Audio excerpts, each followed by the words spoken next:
waste collection and sorting stations, leading to reduction of waste and increased recycling on our complex. This second UN Habitat Assembly, being held in Nairobi, is an indication of the importance and relevance of Nairobi as a UN global hub. The United Nations office in Nairobi, as the only UN headquarters office in the Global South, has seen an increasing number of UN offices seeking to relocate their staff to Nairobi with the objective of working together to the realization of the 2030 Agenda for Sustainable Development. It is for UN Habitats, UNEP, and the growing confluence of UN entities operating in and from Nairobi that the Secretary General has proposed and the General Assembly has approved an unprecedented program of investment in our complex, including a substantial and long overdue expansion and upgrade of this conference facility. Lastly, I would like to thank member states for the great support they provide to UN Habitats, UNEP, UNON, and all the UN agencies, funds and programs working in Kenya. As UNON, we are particularly grateful for member states' support to our capital investments, which will ensure the provision of upgraded facilities in our Gigiri complex and transform us into an iconic premises in Africa. We thank you, President Ruto, for your tremendous support for this capital project. As we move forward with this project, we are conscious of our responsibility to do so in close partnership with UN Habitat and UNEP, both being key stakeholders for the conference upgrade projects. For its part, UN Habitat will help us to ensure that we are working in alignment with the principles of sustainable urbanization. Mr. President, Mr. Vice President, Your Excellency, distinguished guests, ladies and gentlemen, I wish you a successful deliberation, exchange and networking session in this assembly, and we look forward to the important resolution and outcome of the meetings. Thank you.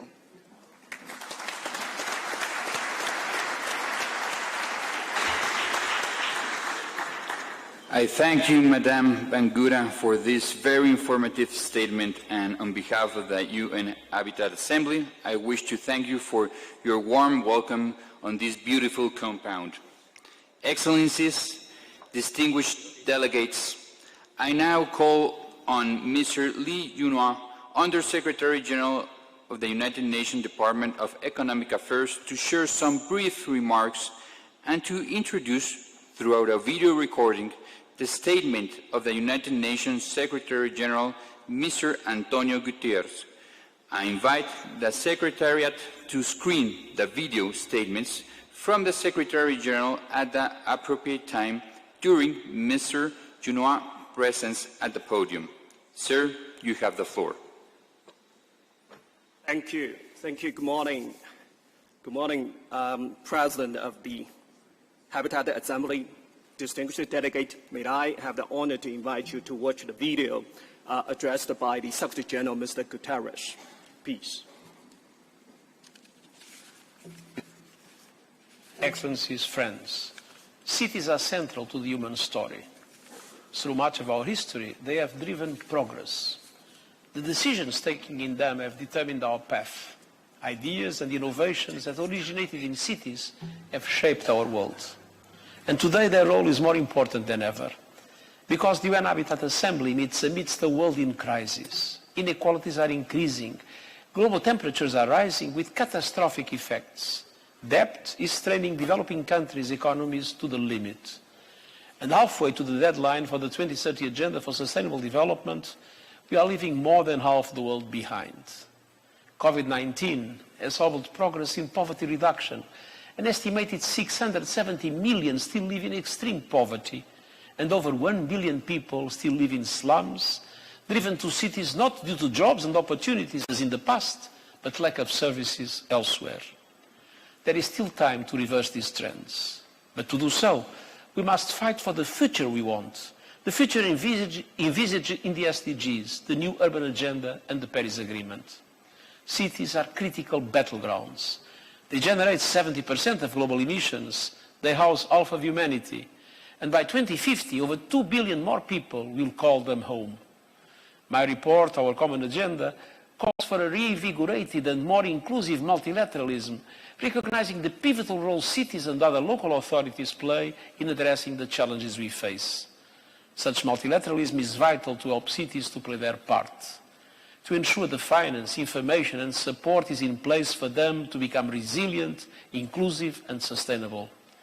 Multilateralism must support cities to take action on climate, advance access to affordable housing, and deliver the local initiatives needed to make the SDGs a reality. I'm confident that this UN Habitat Assembly will advance these aims, including through your ministerial declaration.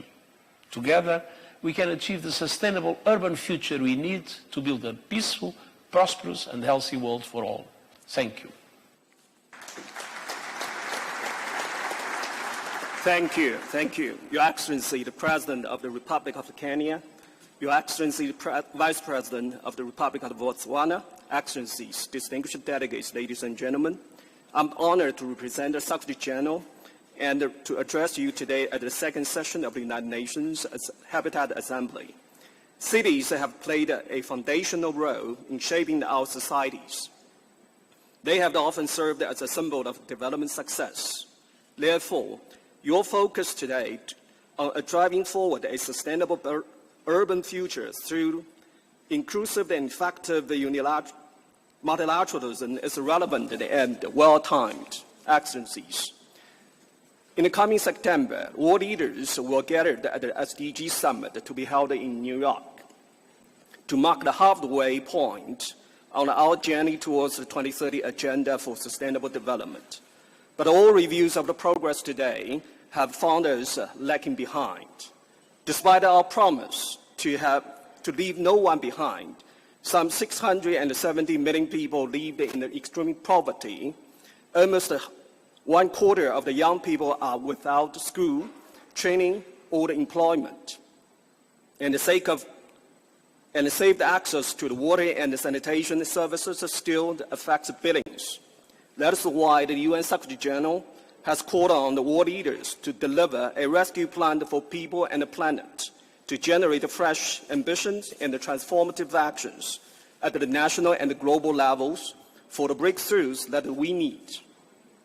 This plan that aims at a greater support for the developing countries to implement the SDGs, including by filling the financing gap through the delivery of the SDGs stimulus.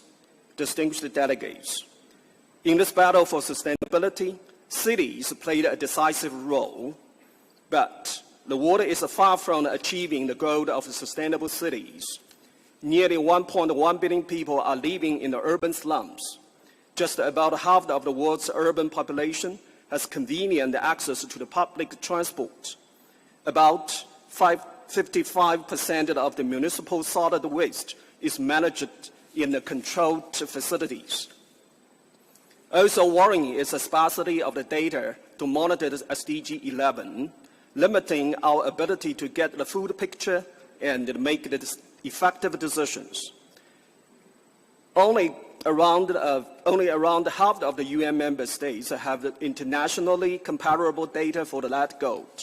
Yet, the independent group of scientists in its quadrennial Global Sustainable Development Report highlighted urban and peri-urban development as one of the 6 key entry points to accelerate the progress towards the SDGs. The report calls for the policy actions that are well aligned with the focus areas of this assembly. Such actions would advance the climate mitigation, improve the public health, and tackle the pollutions. Ladies and gentlemen, the assembly in Nairobi this week will also enrich the high-level political forum on sustainable development to be held in New York in coming July, while the SDG 11 on sustainable city and the human settlement will be under review. Rapid urbanization is a reality of our time. We must ensure that this trend results in the better standards of the living for all the peoples in a healthy planet. Let us join to ensure that sustainable urban development remains high on the multilateral agenda and embedded in our development endeavors around the world. I wish you a great success in this assembly. Thank you.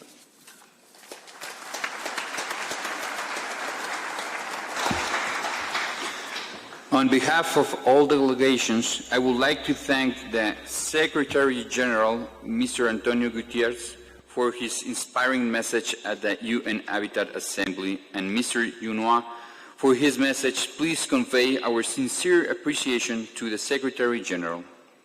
I understand we have a short message from the President of the United Nations General Assembly. Secretary, if we have it, please screen it now.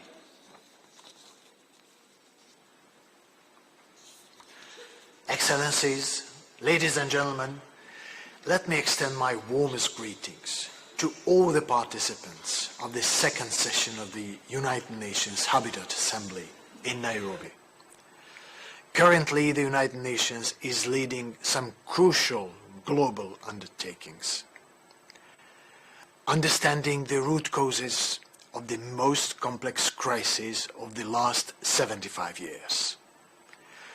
Implementing an ambitious sustainability development agenda and protecting the planet from the scourge of climate change.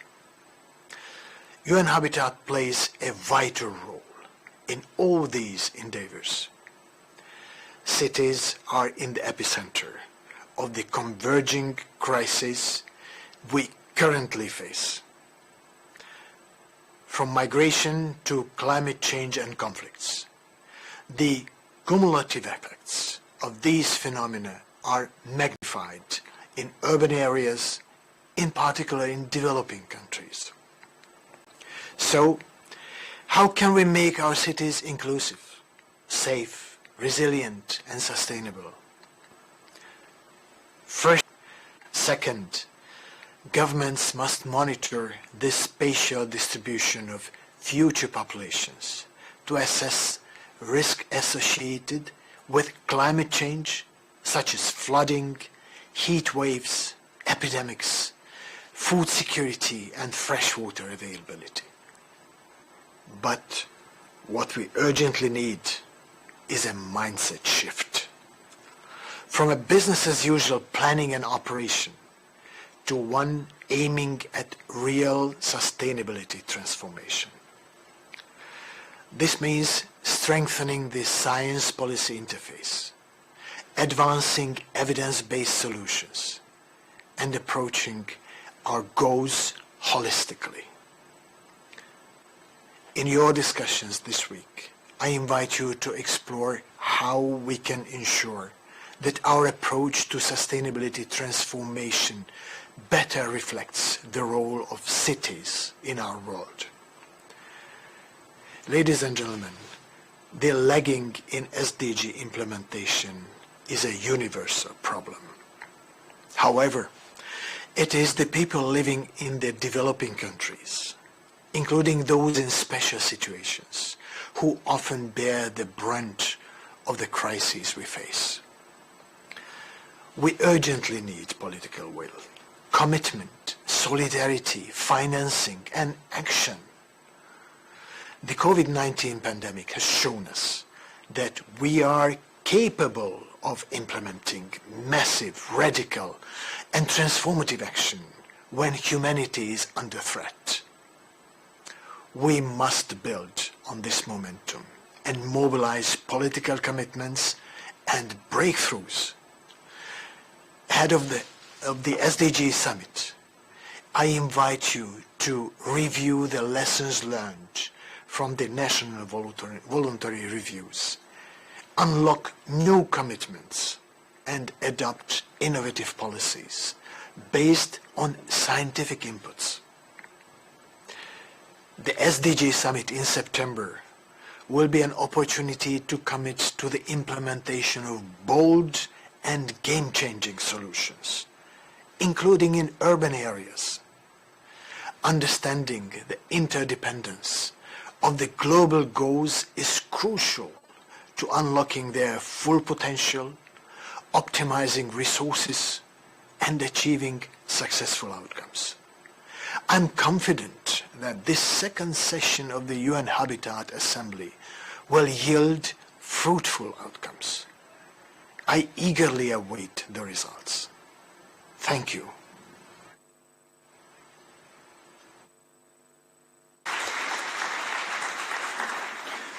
Our gratitude to the President of the United Nations General Assembly for taking time to send us this message. Before I call their Excellencies Vice President Zowani and President Ruto, I wish to call on the Executive Director, Mrs. Muna Mon Sharif. Madam, you have the floor, please.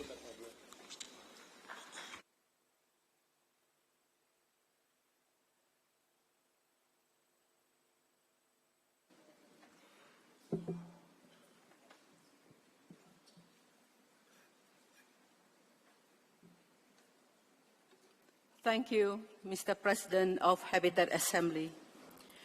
Your Excellency, Honorable Dr. William Samuel Ruto, President of the Republic of Kenya.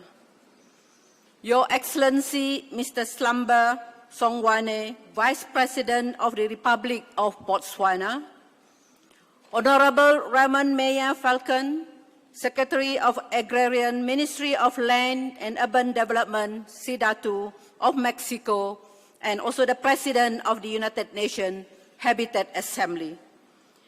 Mr. Lee Juanhua, Under Secretary General of the United Nations Departments of Economic and Social Affairs, representing the Secretary General of the United Nations.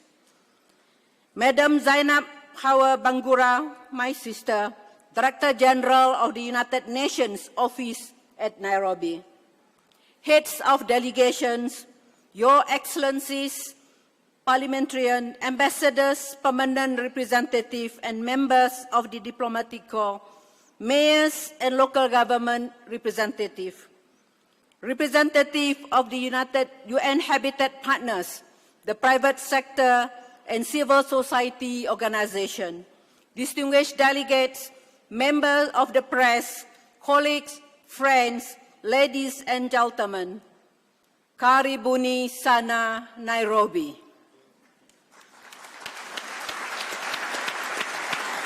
Habaria usubuhi.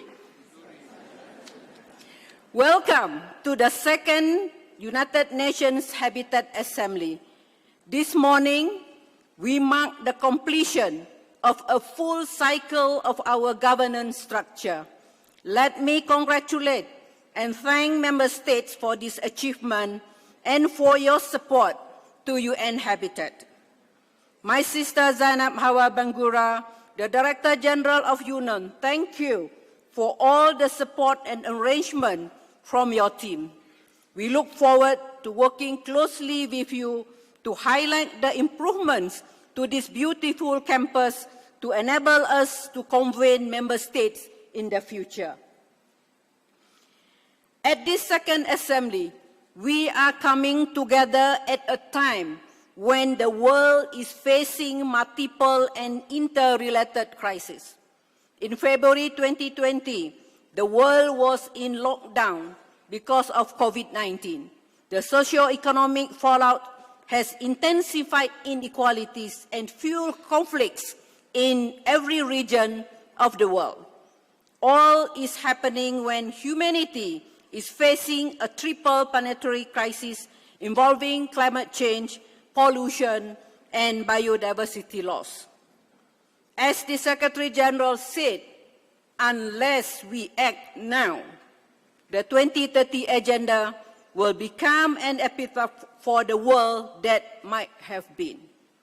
Excellencies, distinguished delegates, it is very appropriate that our second United Nations Habitat Assembly is starting on the World Environment Day.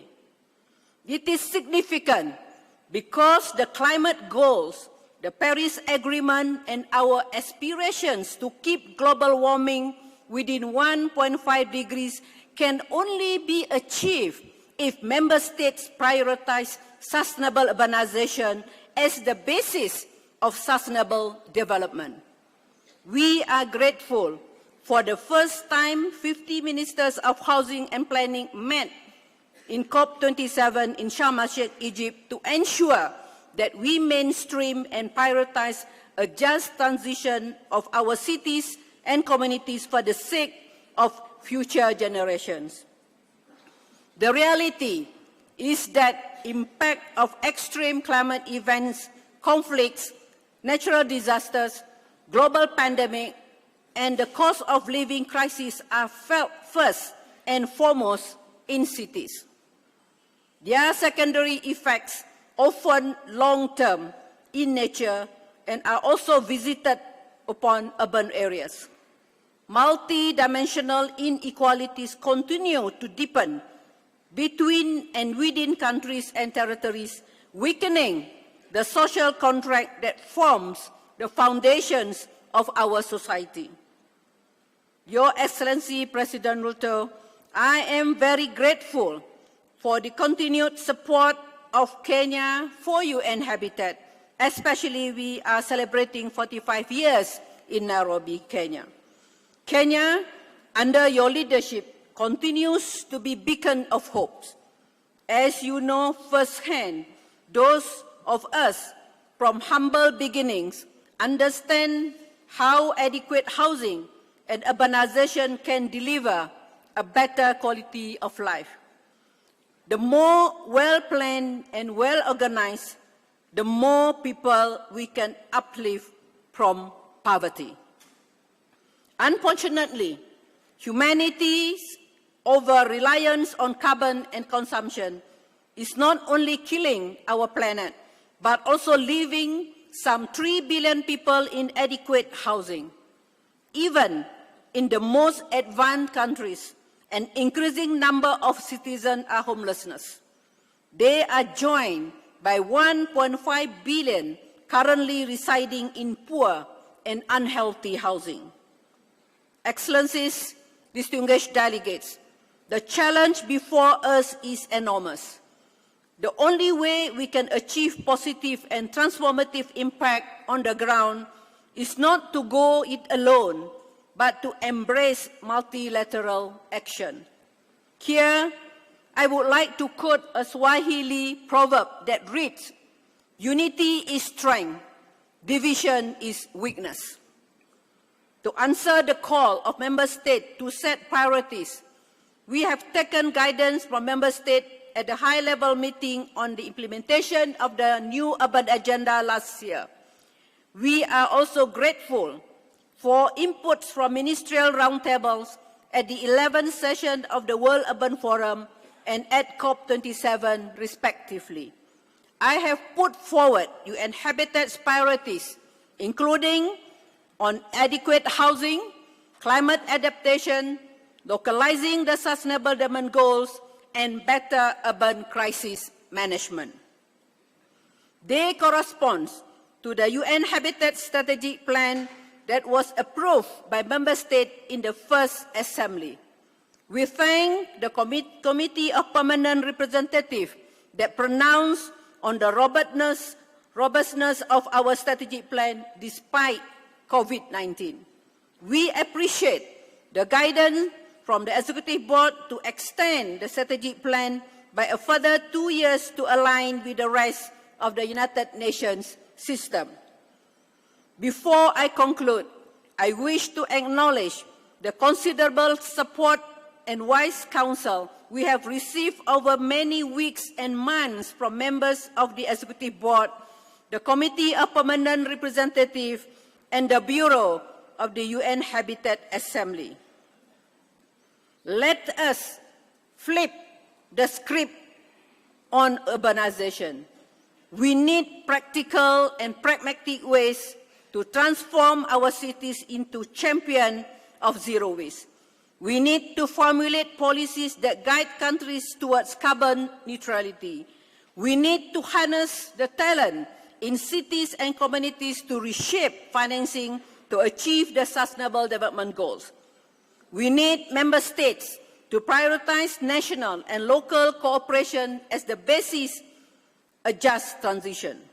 Let us never forget human rights and the UN Charter as the basis for sustainable urbanization. President William Samuel Ruto and Vice President Songwane, representing President Masisi, I thank you for your presence at the second United Nations Habitat Assembly. I thank you for championing sustainable urbanization, and I humbly submit the request from this plenary for you both to carry the torch for a better urban future for all on the global stage. I thank you. Asante sana.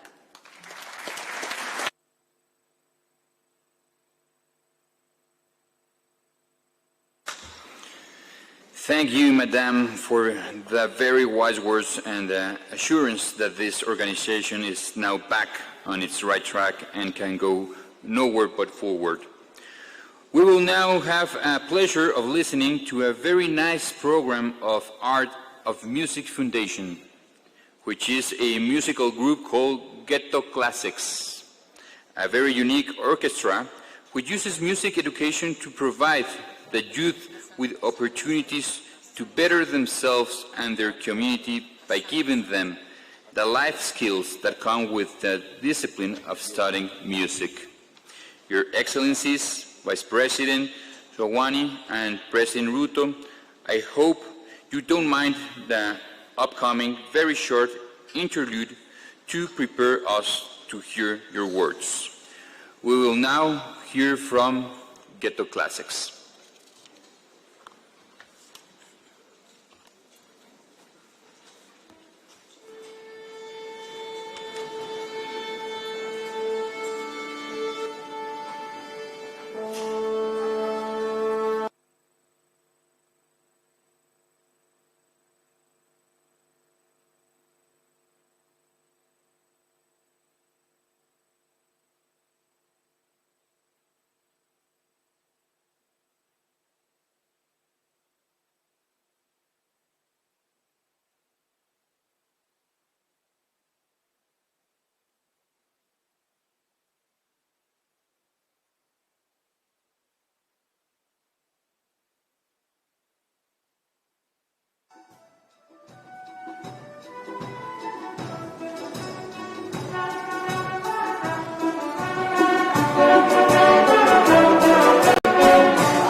Distinguished delegates, you will agree with me that this has been a very impressive statement by these wonderful children. Let's give them a round of applause again. Thank you, Ghetto Classics.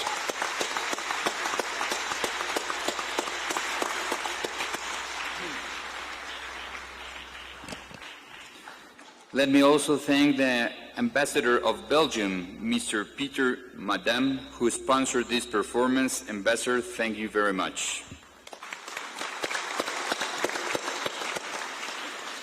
Distinguished delegates, ladies and gentlemen, it is now my distinct honor and pleasure to invite His Excellency Vice President Zwane and Botswana, who is a strong supporter and friend of not only the UN Habitat, but of the United Nations, including in the Economic and Social Council, Landlocked Development Countries Group, and in the Kimberley process. Mr. Vice President, we will feel very honored that despite your busy schedule, and you could find time not just for UN Habitat, but for the United Nations as a whole. Thank you, and you have the floor.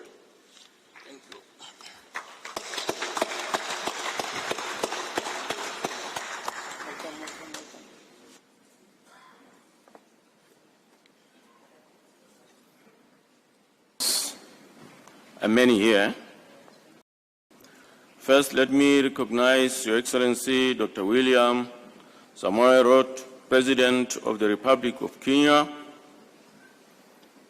Let me recognize Honorable Romain Mayor Falcon, the Secretary, Agrarian, Territorial and Urban Development of Mexico, and President of the UN Habitat Assembly. Recognize honorable ministers here present. I also recognize Ms. Bagwara, Director General Union, Madam Mohadi Sharif, Executive Director of the United Nations Settlements Program, UN Habitat.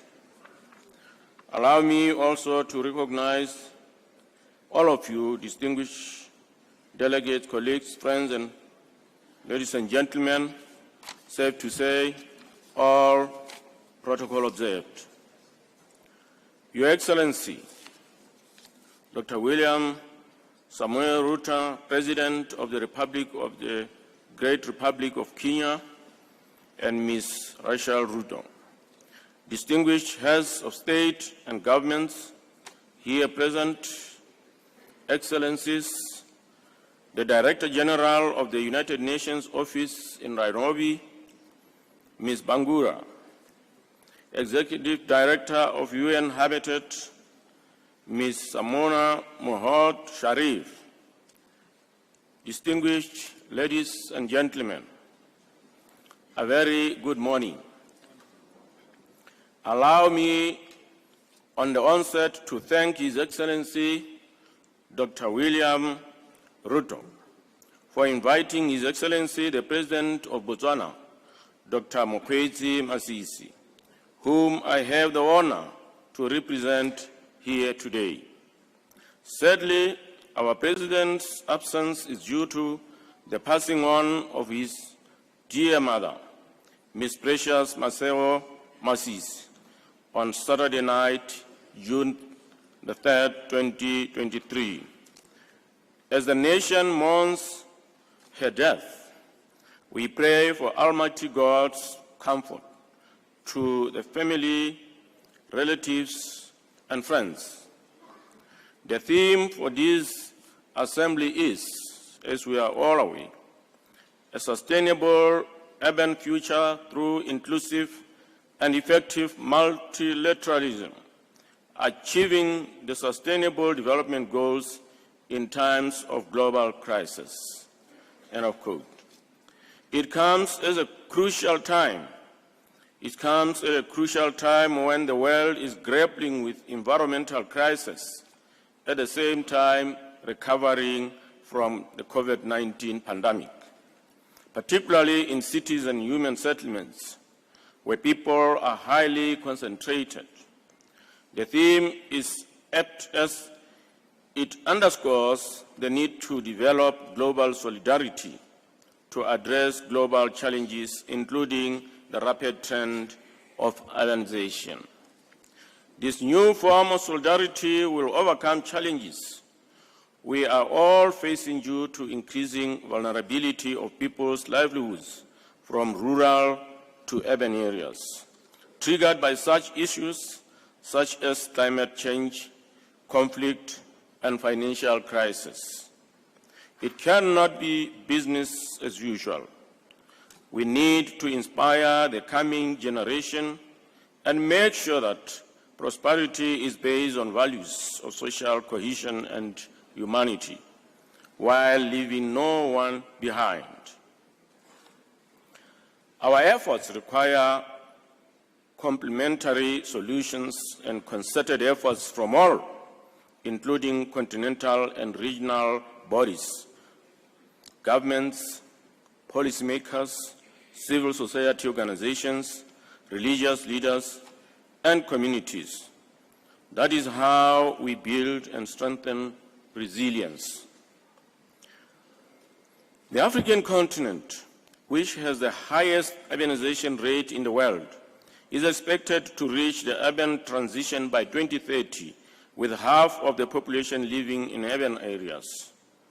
We can change that. Urban transition offers great opportunities which this assembly must address. In most of our countries, rapid urbanization gives rise to housing deficit, growth of informal settlements, inadequate urban basic infrastructures such as energy, health facilities, transport, water, and sanitation services.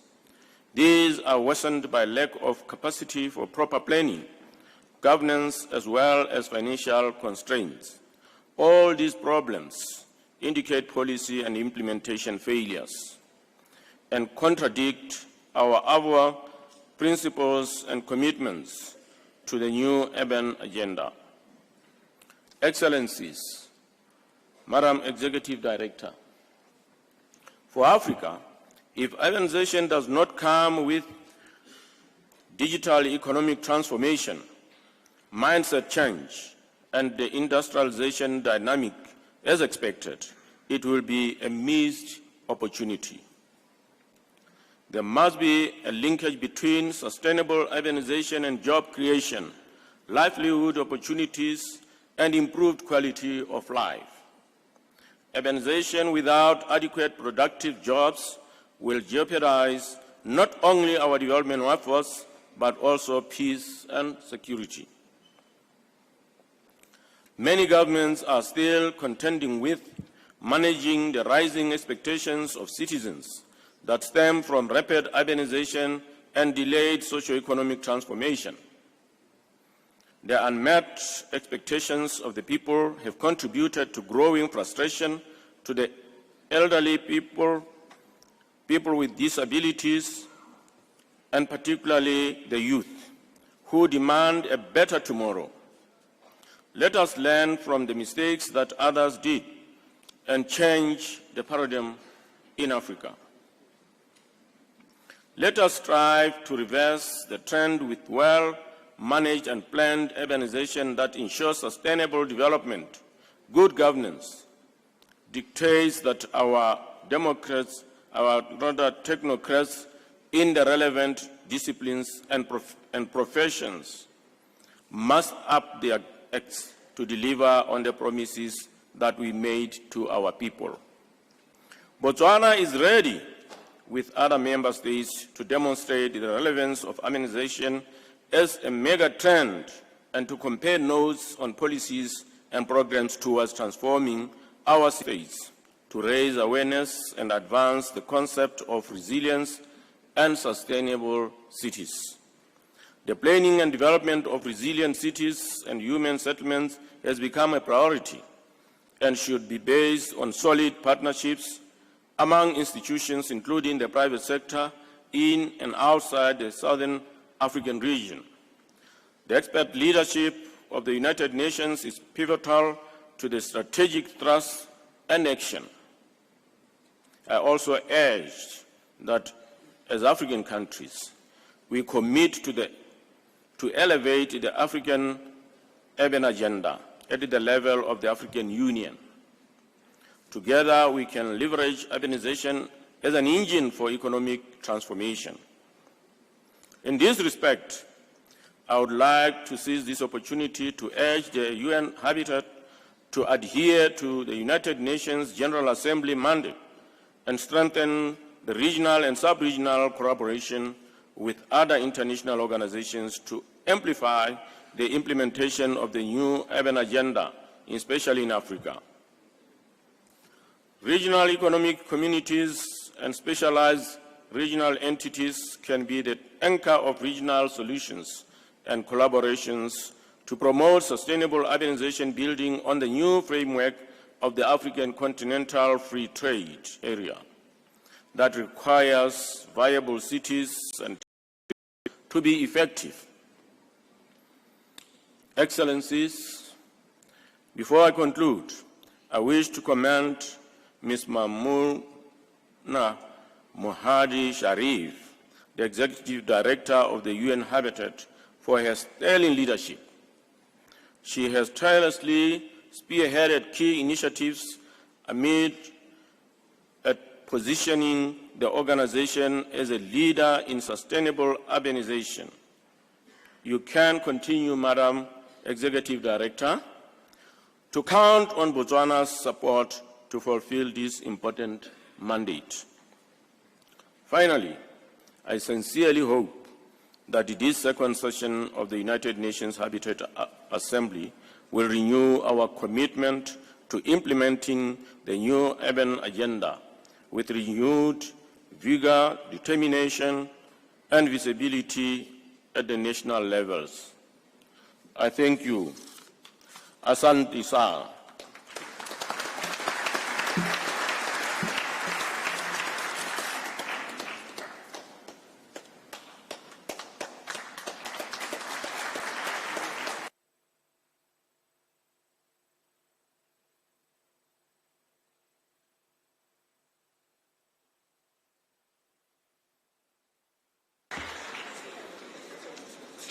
Our condolences to the family of President Masisi and Mrs. Masisi, please.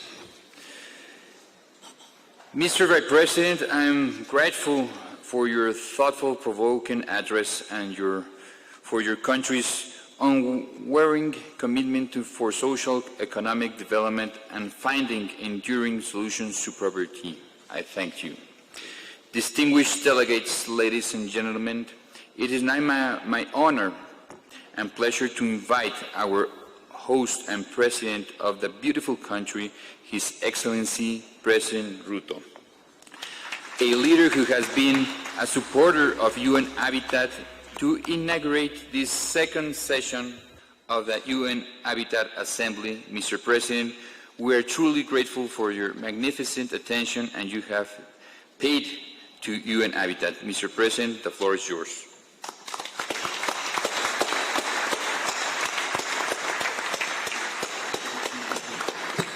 Thank you very much. Ladies and gentlemen, please let's take our seats. Your Excellency Slambas Sokwane, the Vice President of the Republic of Botswana, representing President Masisi. Your Excellency Roman Mayor Falcon, the President of the UN Habitat Assembly. Director General of the United Nations Office at Nairobi, Zainab Hawa Bangura. Executive Director of the UN Habitat, Maimouna Sharif, my sister. Honorable Ministers and heads of delegations, mayors, and representatives of local and regional governments, delegates, distinguished ladies and gentlemen, good morning and welcome to Nairobi.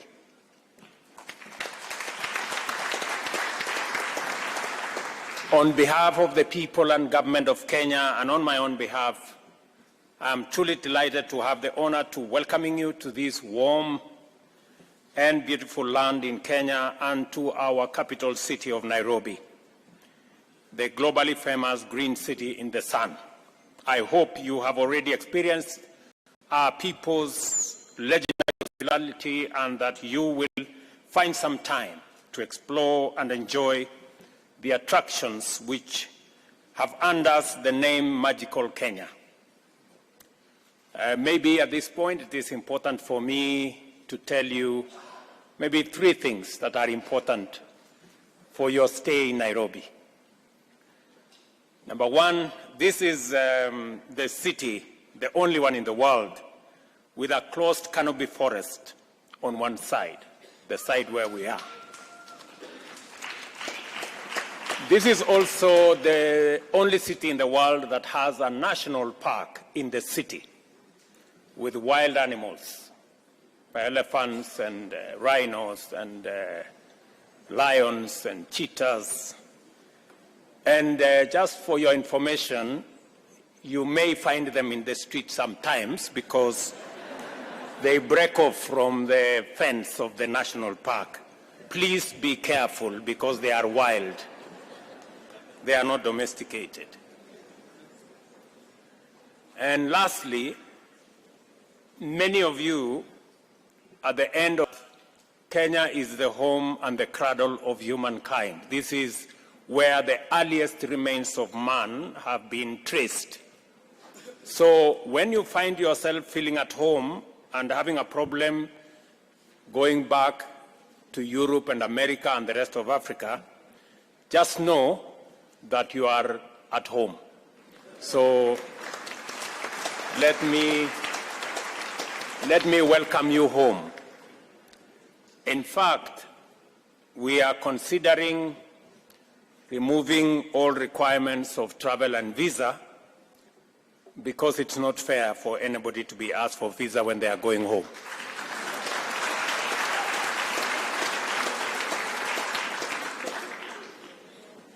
Our ambition to be the home of the United Nations Human Settlement Program, UN Habitat, was inspired by a deep commitment to pursue economic development together with sustainable urbanization in harmony with the preservation of our national heritage.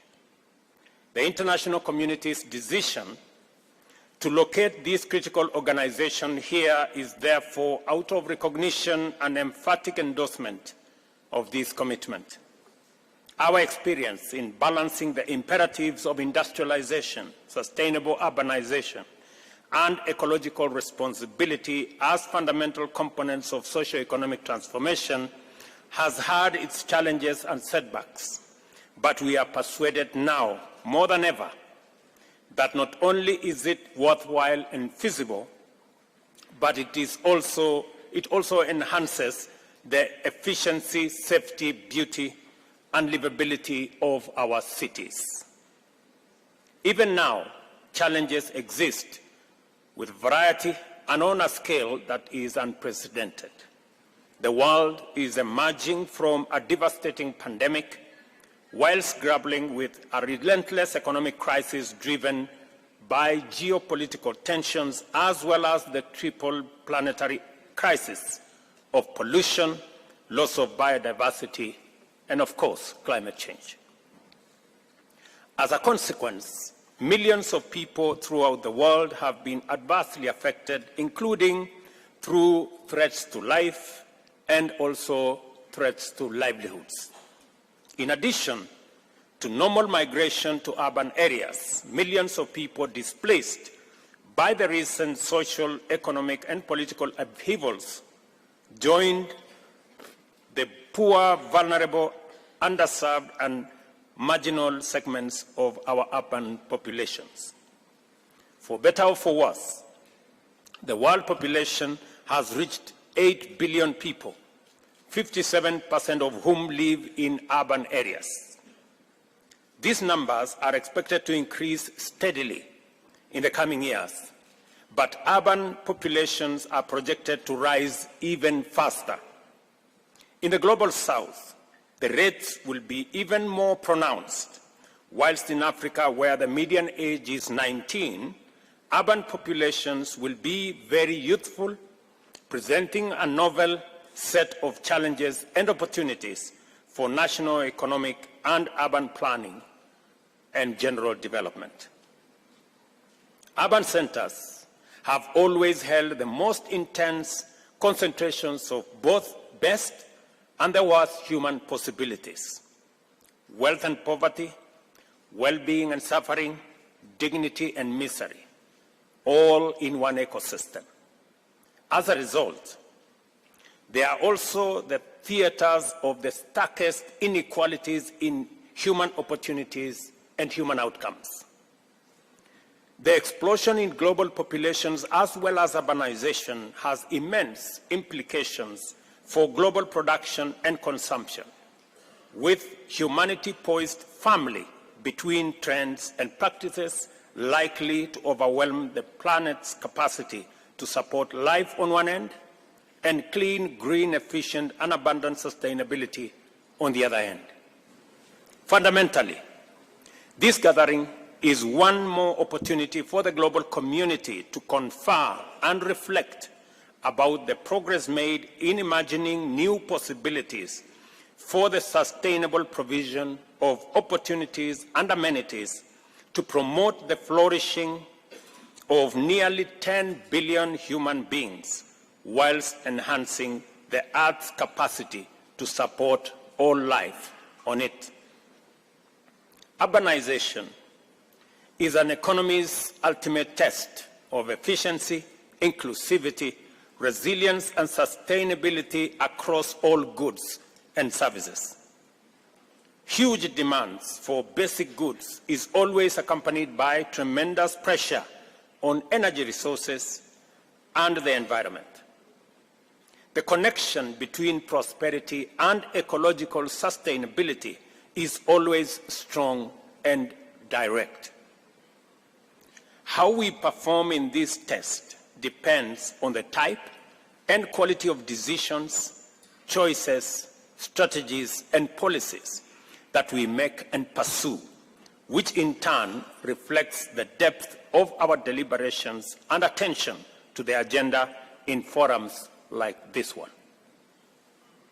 Our progress in affirming the fundamental right to decent housing is critical to the achievement of sustainable urbanization in terms of SDG number 11. Recognizing this imperative and realizing that more than half of Kenya's population will live in urban areas by 2050, we have integrated universal housing as a critical pillar of the national bottom-up economic transformation agenda. Into the housing program, we have further mainstreamed sustainable urban practices of green building, green spaces, adoption of low-carbon energy use, including low-carbon transport solutions, as well as urban agriculture and effective waste management.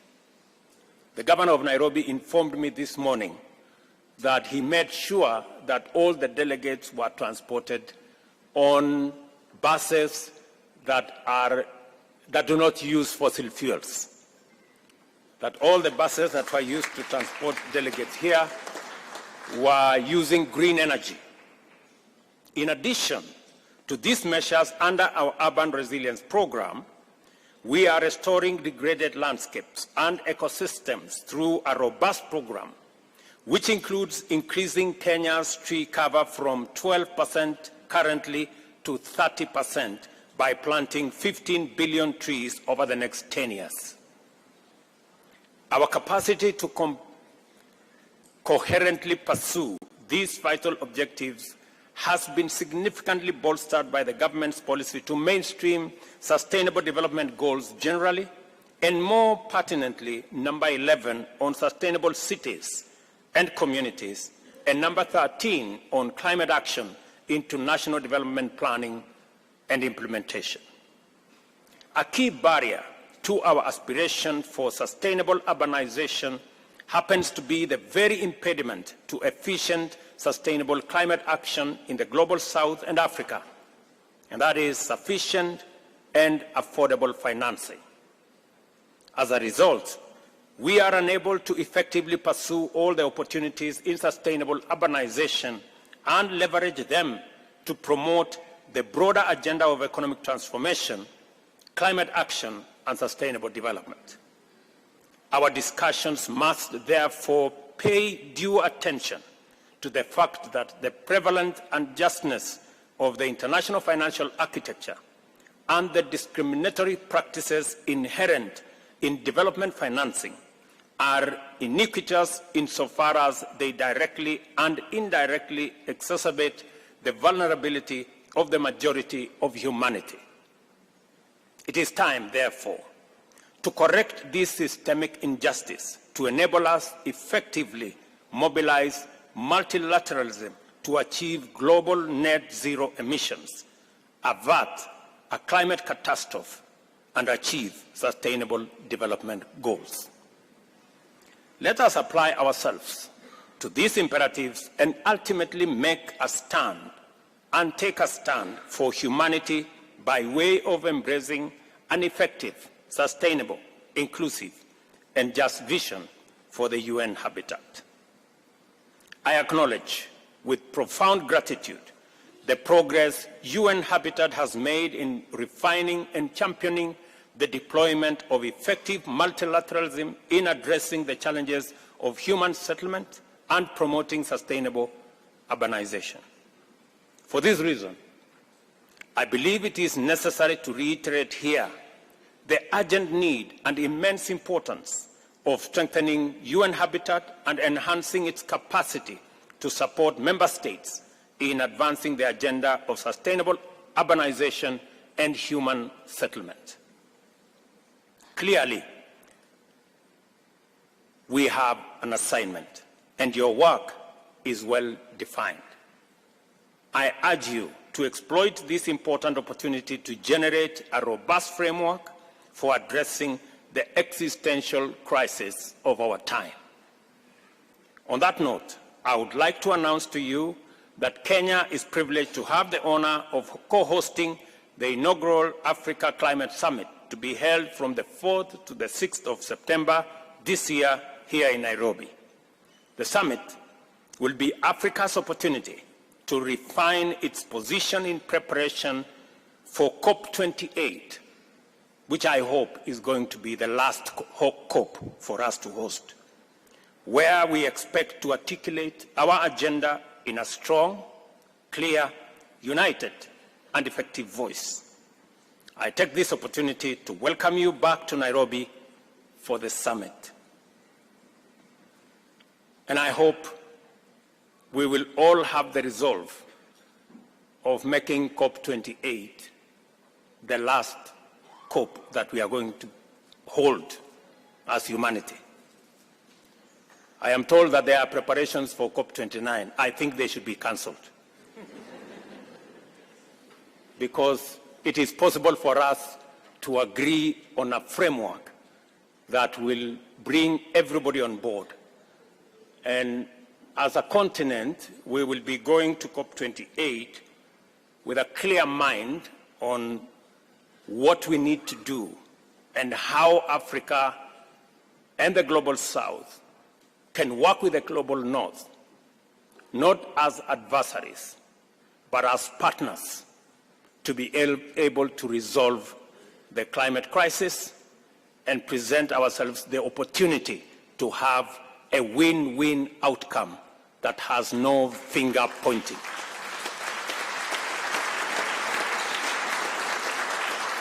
I am a very strong believer that with the right investments, Africa can present the opportunity to decarbonize global manufacturing and industrialization and provide for green growth. This is not an occasion for us to do the usual, North versus South. I think it will be irresponsible of us to continue that conversation. the South is as in danger as is the North on this matter of climate change. None of us is safe. And therefore, we should act in concert, we should act together, and we should seek a win-win outcome. The second session of the UN Habitat Assembly is now officially open, and I thank you.